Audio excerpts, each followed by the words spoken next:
যে মুসা আলাইহিস সালাতু ওয়াস সালাম আল্লাহ তাআলা দরবারে দোয়া করতেছে, আল্লাহ জান্নাতে আমার সাথী কি হবে, জান্নাতে আমার বন্ধু কি হবে। আল্লাহ রাব্বুল আলামিন বলেন, জান্নাতে তোমার একজন বন্ধু হবে, সেটা হলো কসাই। কসাই চিনেন? কসাই চিনেন? যে গোশত বিক্রি করে নাকি? মুসা আলাইহিস সালাতু ওয়াস সালাম বলেন, আমি বুঝতে পারলাম না, আমি তোমার নবী, আমি তোমার রাসূল, আমার জান্নাতের সাথে কি হবে? কসাই হবে। আল্লাহ তুমি মনে হয় আমার সাথে মজা করো, আমার সাথে সবসময় তুমি এরকম করো। কেননা তিনি তুর পাহাড়ে যে আল্লাহ তাআলার সাথে কি করতেন? কথা বলতেন। যখন বলতেছে যেহেতু আমার জান্নাতের সাথী হবে আমার একজন কসাই, আমার বন্ধু হবে একজন কসাই, আমি তার সাথে দেখা করতে চাই। আল্লাহ রাব্বুল আলামিন তার ঠিকানা দিয়ে দিছে। ঠিকানা দেওয়া যাওয়ার পর তার সাথে সাক্ষাৎ করার জন্য তিনি গেছেন।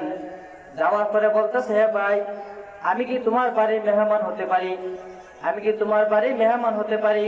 তখন বলতেছে, হ্যাঁ হতে পারো, তবে শর্ত হলো আমি এখন কি করব, এই জায়গা থেকে কি করব, আমি অন্য জায়গায় যাব।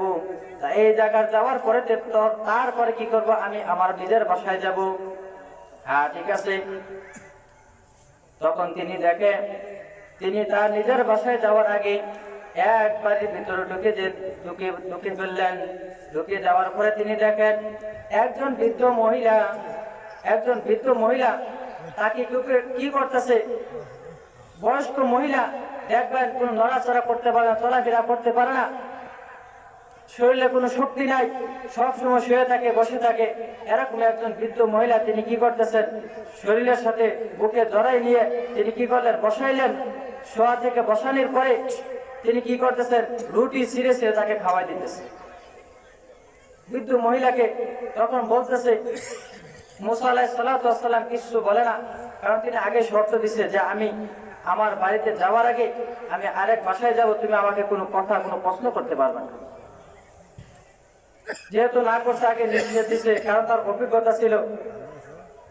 অভিজ্ঞতা ছিল কি, যে প্রশ্ন করলে একটা ঘটনা শুনছেন না, যাই হোক, যেহেতু সময় সংক্ষিপ্ত, ওই দিকে যাবো না।